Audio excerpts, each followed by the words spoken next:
दोस्तों YouTube से मैं साधना आप सबका स्वागत अभिनंदन करती हूँ। कैसे हैं दोस्तों आप लोग। आशा करती हूँ कि स्वस्थ व्यस्त मस्त होंगे।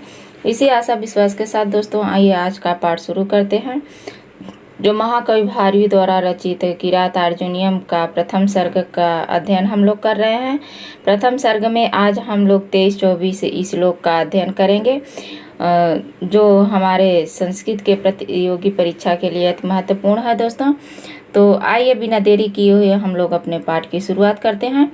उसके पहले एक मोटिवेशन कोट है दोस्तों। आज का मोटिवेशन कोट है, हवा में ताश का महल नहीं बनता, हवा में ताश का महल नहीं बनता, रोने से बिगड़ा मुकद्दर नहीं बनता, रोने से बिगड़ा मुकद्दर नहीं बनता। दुनिया जीतने का हौसला रख ऐ मेरे दोस्त, दुनिया जीतने का हौसला रख मेरे दोस्त, एक जीत से कोई सिकंदर नहीं बनता। जी हाँ, एक जीत से कोई सिकंदर नहीं बनता। लगातार मेहनत करते रहिए, लक्ष्य की प्राप्ति एक के बाद एक अगर ऊपर जाना है तो हर एक सीढ़ी को तय करके जाना पड़ेगा दोस्तों, और उसे हर सीढ़ी को तय करने के लिए हौसला रखिए और अपने लक्ष्य को प्राप्त करिए। इसी दुआ और इसी मोटिवेशन कोट के साथ दोस्तों आइए आज का पाठ शुरू करते हैं। आज का हमारा जो पाठ है दोस्तों, तो 22-23 श्लोक का अध्ययन हम लोग करेंगे। उसके पहले हम लोग 21 और 22 श्लोक का 23-24 श्लोक का अध्ययन करेंगे। उसके पहले 21 और 22 श्लोक का वाचन कर लेते हैं। स्क्रीन पर रहा ये आपका 21 नंबर श्लोक। न तेन सज्यं क्वचिदुद्यतं धनु कृतैर्न वा कोपविजाहमाननं गुणानुरागेण शिरो विरुहते नराधिपैर्माल्मिवास्य शासनम्। उसके बाद ये 22 नंबर श्लोक है। स यौवराज्येन यौवनोद्यम निधाय दुःशासनमिध्य शासन मखेष्वखिन्नोऽनुमतः पुरोधसा दिनोतिह बेन हिरण्यतसम्। उसके बाद ये हमारा 23 नंबर श्लोक है दोस्तों। प्रलीन भूपालमपि स्थिरयति प्रशासदावारिधिमण्डलं भुव सचिन्तयेत्येव विवत्सवेश्यो रहो दुरन्तावलवधिरोदिता, अहो दुरन्तावलवधिरोदिता। उसके बाद ये 24 नंबर श्लोक है। कथा प्रसंगेन जनैरुहत तनु स्मिताखण्डलसूनु विक्रमः तवाभिधानाद् व्यथतेन तनन सदुःसान्मन्त्रपदादियोगर, सदुःसान्मन्त्रपदादियोगर। कथा प्रसंगेन जनैरुहदता अनुमृताखण्डलसूनु विक्रम तवाभिधानाद् व्यथतेन तनन सदुःसान्मन्त्रपदादियोगर। ये रहा हमारा 23 नंबर का श्लोक दोस्तों। तो आइए यहाँ 23 नंबर श्लोक से हम लोग अध्ययन करते हैं। उसके पहले 22 नंबर श्लोक के बारे में थोड़ा सा जानकारी प्राप्त कर लेते हैं। 22 नंबर श्लोक में हम लोग पढ़े थे कि जो वनेचर था वह महाराजा युधिष्ठिर से जो है दुर्योधन के मित्र राजाओं की स्थिति के विषय में वर्णन कर रहा था। दुर्योधन की अपनी आज्ञा का पालन करवाने में कोई कठिनाई नहीं हो रही थी। उसके आज्ञा का पालन करने के लिए जो महान राजागण होते थे वो लोग जो है उसके गुणों से प्रभावित होकर उसकी आज्ञा का पालन करने के लिए सिरोधार्य यानी सिर को ओनाए रहते थे। जैसे माला को पहनने के लिए सिर झुकाते थे दोस्तों, झुकाते हैं, उसी तरह जो है उसकी आज्ञा का पालन करने के लिए बड़े बड़े राजा लोग अपने सिर को झुकाए रहते थे। और 22 नंबर श्लोक में था कि दुर्योधन न केवल अपने राज्यों की समृद्धि बनाने और अपनी स्थितियों को सुदृढ़ करने में लगा हुआ है वह यह, बल्कि वो तो जो है धार्मिक अनुष्ठानों में, मनु द्वारा बताए गए धार्मिक अनुष्ठानों में भी लगा हुआ है। इसीलिए वह जो है अपने छोटे भाई दुशासन को युवराज बना करके और उसे राज्य का भार सौंप करके यज्ञ आदि कार्यों में लगा हुआ है दोस्तों। तो आइए हम लोग यहाँ से 23 नंबर श्लोक से देखते हैं। ये 23 नंबर श्लोक है हमारा। तो 23 नंबर श्लोक थोड़ा सा यहाँ बड़ा कर लेते हैं। 23 नंबर श्लोक से देखते हैं। 23 नंबर कह रहे हैं कि प्रलीन भूपालम अपि स्थिरायति प्रशासदा वारिधि मंडलम भुवः स विचिन्त्यन्तेव विवत्स वेदस्यति रहो दुरंता बलवधि रोधिता। तो जैसे हम लोग पढ़ते आए हैं अन्वय के आधार पर और इसके शब्दार्थ को देखते हुए वैसे हम लोग अध्ययन करेंगे। तो यहाँ पे है प्रालिनीम भूपति, क्या है स शब्द किसके लिए आया है? तो स शब्द दुर्योधन के लिए आया है, अर्थात वह दुर्योधन क्या कर रहा है दोस्तों? प्रलीन भूपालम अपि, प्रलीन भूपालम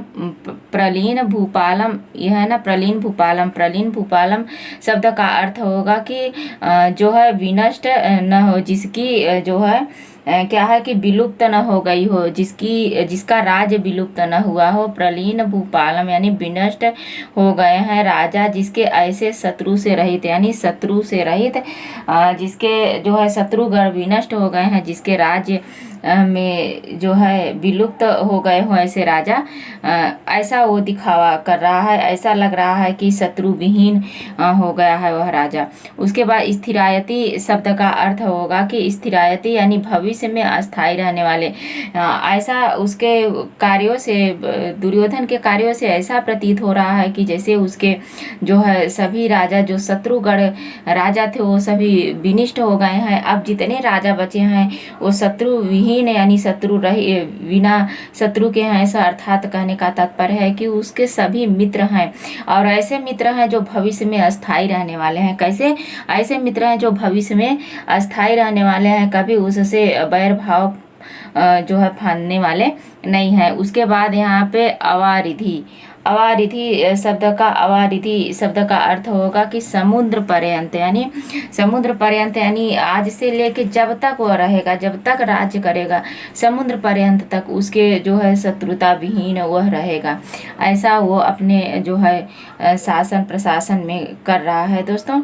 उसके बाद है भुवा मंडलम, क्या है कि भुवा मंडलम का अर्थ होगा पृथ्वी मंडल को कहने का अर्थ कि वह बनेचर ऐसा जो है ऐसे अपने गुणों को विस्तारित कर रहा है कि वह शत्रु विहीन हो गया है और उसके शत्रु जो हैं विनष्ट हो गए हैं और भविष्य में कभी भी उसके शत्रु नहीं उपजने वाले हैं। यहाँ से लेके भुवन मंडल से लेके पाताल मंडल तक, समुद्र मंडल तक वह शासन करने वाला है। प्रशासनम अपि, वह क्या करना है? भली भांति शासन करता हुआ भी दिखाई देगा। क्या? भली भांति शासन करता हुआ वह दिखाई देगा। उसके बाद है त्वत एष्यति भी है। तो त्वत एष्यति का अर्थ है कि तुम्हारी ओर से आने वाली, ऐसा हो रहा है। इस तरह का अर्थ पहले समझ लीजिए कि वह जो दुर्योधन है वह क्या कर रहा है कि शत्रु विहीन हो गया है और उसके शत्रु नष्ट हो गए हैं और शत्रु रहित होता हुआ भी और भविष्य में स्थिर रहने वाले, भविष्य में तथा समुद्र पर्यंत तक पृथ्वी मंडल में शासन करता हुआ वह क्या कर रहा है? विचिंतयति यानी चिंता कर रहा है। क्या? वह त्वदेशति यानी आपकी ओर से आने वाली, त्वदेशति यानी आपकी ओर से, त्वदेशति यहाँ पे देखिए त्वदेशति भैया, आपकी ओर से आने वाली भैया मानी विपत्तियों को भय से वह क्या करता है? चिंतित रहता है। आपकी ओर से आने वाली विपत्तियों से वह क्या होता है? चिंतित ही रहता है। शत्रु विहीन होते हुए भी, समुद्र पर्यंत तक पृथ्वी मंडल पर राज करता हुआ भी वह, लेकिन आपकी तरफ से आने वाली विपत्तियों से वह क्या रहता है? भयभीत रहता है। वह सोचता रहता है कि जो है कब महाराजा युधिष्ठिर, अर्जुन आदि को लेके हमारे ऊपर आक्रमण ना कर दें। इन सब बातों से वह क्या करता है? चिंतित रहता है। क्योंकि ये सुक्ति वाक्य है, यहाँ कहा गया है कि अहो दुरंता बलवधि रोधिता। अहो दुरंता यहाँ पे है ना, अहो दुरंता बलवधि रोधिता। अहो वाले विधि रुधिता दुरंता, अर्थात क्या है कि इसका अर्थ होगा कि अहो का अर्थ होगा कि खेद है। अहो का अर्थ खेद के लिए आया है, खेद प्रकट कर रहा है कि जो है बलविधि रोधिता का अर्थ होगा दोस्तों कि बलवानों से विरोध। क्या होता है? अनर्थ कारी परिणाम होता है, तुरंत अनर्थकारी परिणाम होता है। ये सुक्ति वाक्य है दोस्तों, इसको आप लोग नोट कर लीजिए, बहुत परीक्षाओं में पूछा भी जाता है। ये सुक्ति है। अहो अहो दुरंता, यहाँ पे उसमें देखिए, अहो दुरंता बलवद्धि रोधिता, उसे खेद है कि जो बलवानों से किया गया विरोध है वह जो है अनिष्ट होता है, दुखदाई होता है, विरोधकारी होता है, अकल्याणकारी होता है दोस्तों। अर्थात उसका कहने का तात्पर्य है कि जो है वह भूमि शत्रु विहीन होता हुआ भी चिरस्थायी शत्रु विहीन हो गया है और समुद्र पर्यंत भूमंडल पर शासन करता हुआ आपकी ओर से आने वाली विपत्तियों से वह भयभीत रहता है। क्यों भयभीत रहता है? क्योंकि उसे खेद है कि बलवानों से किया गया विरोध भविष्य में जो है दुखदाई होता है और अनिष्ट कारण होता है दोस्तों।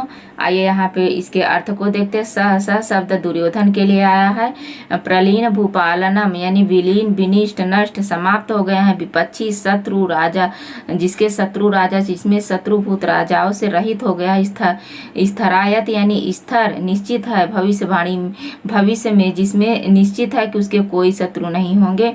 अवारिधि, समुद्र पर्यंत तक, भूवह मंडल यानी पृथ्वी के मंडल तक शासन करता हुआ वह क्या कर रहा है? शासन करता हुआ वित्वत यानी तुम दुर्योधन से, आपसे, एस्यति आने वाली, उत्पन्न होने वाली भय के कारण वह विपत्तियों से क्या रहता है? सोचता रहता है, चिंतित रहता है, चिंता करता हुआ आश्चर्यचकित रहता है कि बल विरोधिता, बलवानों से, प्रबलों पराक्रमी व्यक्तियों से जो किया गया शत्रुता होता है, विरोध होता है, द्वेष होता है, वो क्या होता है? दुखदाई होता है, दुख के अंत होने वाला होता है, उसका परिणाम दुखमय होता है। वह ऐसा सोचता रहता है। उसके यहाँ पे इसका अर्थ है, देखिए, शत्रुभूत राजाओं से रहित होकर भी स्थिर निश्चित भविष्य वाले समुद्र पर्यंत तक वह शासन करता हुआ भी वह क्या करता है? वह दुर्योधन आपकी ओर से यानी जो है महाराजा युधिष्ठिर की ओर से भयभीत रहता है, चिंतित रहता है, क्योंकि उस आश्चर्य है कि बलवानों से विरोध करने का परिणाम दुखदाई होता है। उसके बाद इसमें जो है प्रलीन भूपाल यस्मिन तत्, प्रलीन भूपाल में बहुब्रीहि समास है दोस्तों।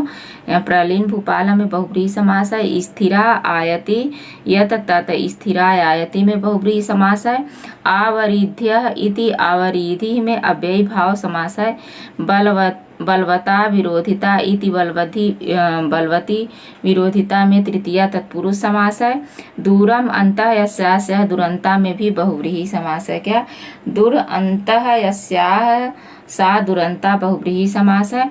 यहाँ पे देख लीजिए कहाँ कहाँ पे बहुव्रीहि समास है। तो ये देखिए, प्रलीन भूपालम में बहुव्रीहि समास है और दुरंता बलवद्धि रोधिता में भी बहुव्रीहि समास है। प्रशासक विधि में भी बहुव्रीहि समास है दोस्तों। उसके बाद यहाँ पे है कि प्रशासम कैसे बना है? प्र उपसर्ग से सास धातु से सत्री प्रत्यय लगा के बना है। यशति बना है इस प्लट लिट लकार से सत्री प्रत्यय द्वितीय वचन का बहुवचन द्वितीय बहुवचन है दोस्तों। इसमें सुक्ति होने के कारण जो है इसमें जो हमारा वो है अलंकार है, वो अंतर्न्यास अलंकार है दोस्तों। इसमें जो है 23 नंबर श्लोक में सुक्ति है ना, यहाँ पे देखिए सुक्ति है। तो सुक्ति के कारण इसमें जो है ये सुक्ति है ना, अहो दुरंता बलवद्धि रोधिता, अहो दुरंता बलवद्धि रोधिता, सुक्ति के कारण यहाँ पे अंतर्न्यास अलंकार है। छंद वही वंशस्थ है, प्रसाद गुण और रीति वैदर्भी है दोस्तों। उसके बाद आइए हम लोग 24 नंबर श्लोक का अध्ययन करें। यह है कि कथा प्रसंगेन जनैः उदाहता अनुस्मृत खंड सुनु विक्रमः तवा विधानात् व्यथते नताननः सह दुःशासन मंत्री पद दियोगरः। तो इस श्लोक में जो है बनेचर कह रहा है इस श्लोक में बनेचर कह रहा है महाराजा युधिष्ठिर से कि हे महाराजा युधिष्ठिर, वह दुर्योधन जो है वह अर्जुन के पराक्रम का स्मरण करके नतमस्तक हो जाता है, अत्यंत दुखी हो उठता है। इस वृतांत को सुनाते हुए जो है बनेचर युधिष्ठिर से उसके समक्ष उसके सर्प से उपमा देता हुआ कह रहा है। इसमें उपमा दिया है कैसे, कथा प्रसंगेन जनहि रुहादतः अनुसृत मंडला खंडल सूनु विक्रम तवा अनुधानात व्यथते नतानन सह दुःशासन मंत्री दिवादि उर्गा। उर्गा शब्द का अर्थ होता है सर्प दोस्तों।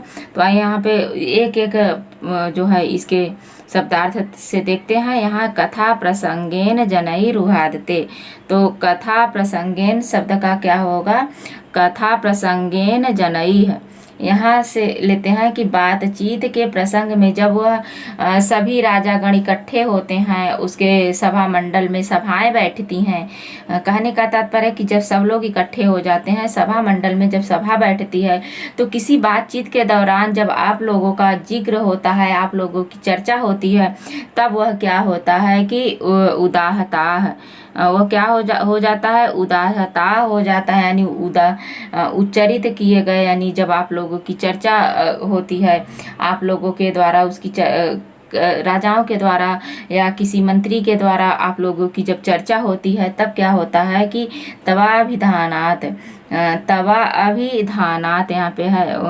उदाता दुःसाहसात। तो दुःसाहत का अर्थ क्या होगा कि वह दुखी हो जाता है। यहाँ पे एक मिनट उदाहत का अर्थ होता है कि उच्चरित किए जाते हैं, यानी आप लोगों की जब कथा कोई बातचीत प्रसंग उठता है, आप लोगों की चर्चा होती है, तब क्या होता है कि दुःसाहत यानी असहनीय हो जाता है। क्या असहनीय हो जाता है, बड़ा दुखी हो जाता है, इतना दुखी हो जाता है कि असहनीय हो जाता है। कैसे क्या हो जाता है, तवा अभिधानात का अर्थ होता है कि दुर्योधन के पक्ष से आप यानी युधिष्ठिर के नाम पे आपकी बातों से वह असहनीय हो जाता है, इतना असहनीय हो जाता है, इतना दुखी हो जाता है आपकी बात से, इतना दुखी हो जाता है, इतना परेशान हो जाता है कि मंत्र पदार्थ का अर्थ है मंत्रों के पदों अर्थात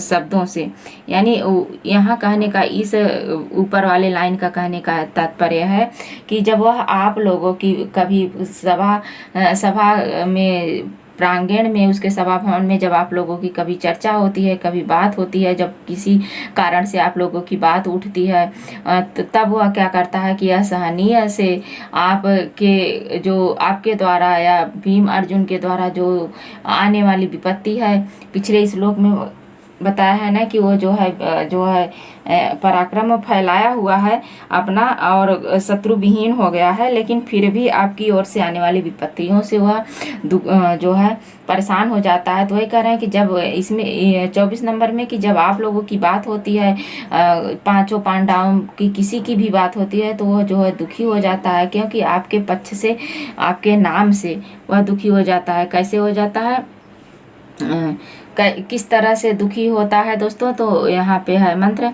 यहाँ अनुस्मिता खंडल सून विक्रम।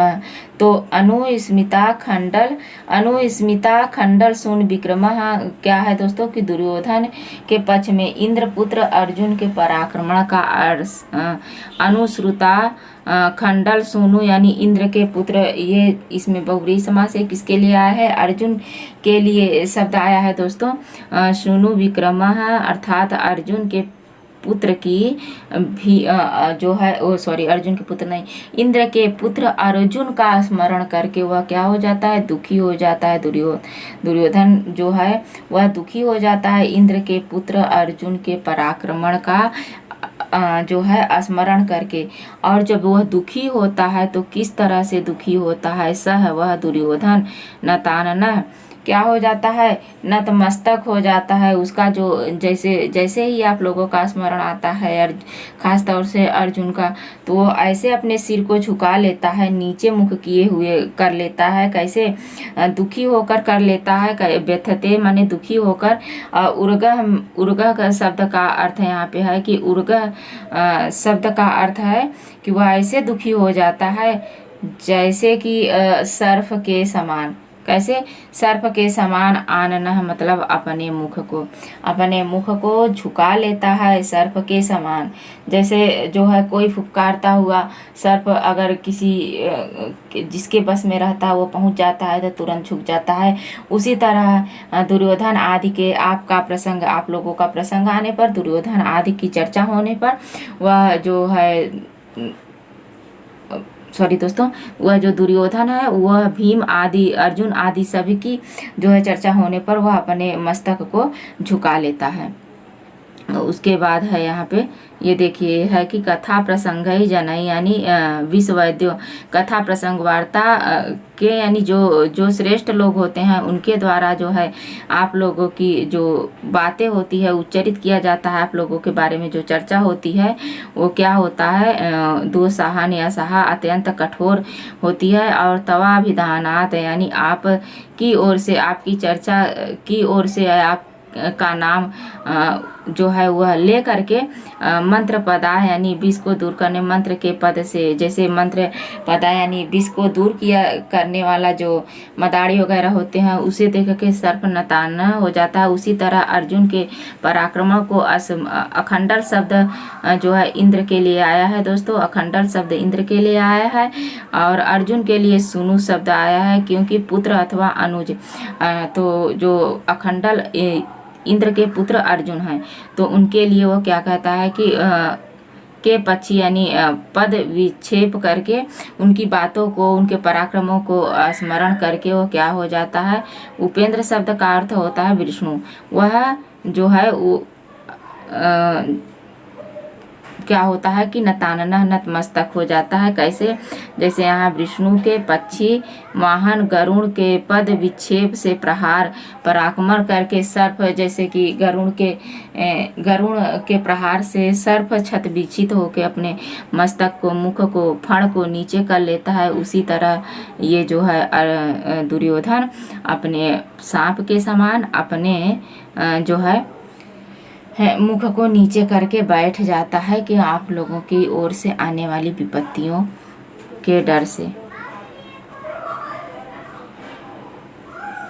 यहाँ देखिए विषैले वाद्यों के श्रेष्ठ के द्वारा उच्चरित किए हुए अत्यंत असहा तर्छ करुण और वासुकी नागराज के नाम से युक्त मंत्र पद, विष को दूर करने वाले पद से इंद्र के अनुज विष्णु के पक्ष में जब कोई बात चलती है तो पद प्रहार का स्मरण करने के, यानी जैसे गरुण जो है गरुण सर्प पे प्रहार करता है उसी तरह से प्रहार का स्मरण करके वह फण यानी नीचे अपने मुख को, फण की उपमा मुख से दी गई है सर्प की तरह नीचे कर लेता है। बातचीत के प्रसंग में लोगों के द्वारा जब कहे अत्यंत असहा आपके बारे में, अर्जुन आदि के बारे में पराक्रमण का स्मरण करके वह दुर्योधन अधोमुख होकर भय के कारण मुख को नीचे कर लेता है, अत्यंत दुखी हो जाता है दोस्तों। उसके बाद यहाँ पे जो है व्याकरणात्मक टिप्पणी देख लेते हैं।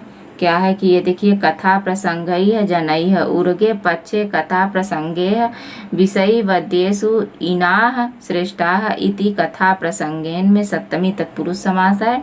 कथा प्रसंग नाह ते च जनाश्च इति कथा प्रसंगे जनाह तय कथा प्रसंगे जनई में कर्मधार है। अगर पूरा पूछता है कथा प्रसंगे, खाली पूछता है सो सप्तमी तत्पुरुष है। ये देखिए कथा प्रसंगेन पूछता है सप्तमी तत्पुरुष है, कथा प्रसंगेन जनई पूछता है तो कर्मधारय समास है। और उसके बाद है कि कथायाः प्रसंग इति कथा प्रसंगन तेन कथा प्रसंगेन में षष्ठी तत्पुरुष समास भी है दोस्तों। दुखेन सहाते इति दुःसाहं तस्मात्, इसमें भी षष्ठी तत्पुरुष समास है। तश्च वश्च तौ तरवाच्छ वासुकी यानी में जो है द्वंद्व समास है। तवयो अभिधानम यस्मिन् तत् तवाभिधानम तस्मात् बहुव्रीहि समास है। मंत्रस्य पदम मंत्र पदम तस्मात् षष्ठी तत्पुरुष समास है। अनुस्मिता खंडल सुनु विक्रमः उर्गे पक्षे, इसमें भी जो है विष्णु षष्ठी तत्पुरुष समास है इसमें दोस्तों। उसके बाद अखंडल, इसमें भी आखंडल सुनु विक्रम येन स अनुस्मिता आखंडल सुन में बहुव्रीहि समास है। दुर्योधन पक्षे आखंडल, इसमें खंडल षष्ठी तत्पुरुष समास है। आखंडल सुनो विक्रम इति अग्निवह, इसमें भी षष्ठी तत्पुरुष समास है। अनुस्मिते आखंडल सुनु विक्रमेन एन सह अनुत्वाखंडल विक्रम में भी बहुव्रीहि समास है। नतम आननम यशसः, नतम आननम यशसः में भी बहुव्रीहि समास है। दुसास शब्द बना कैसे है? दुसहात, दुर उपसर्ग से सह धातु और खल प्रत्यय लगा के बना है। उर्गह उर्सा गच्छतीति उर्गह उर्गम अंग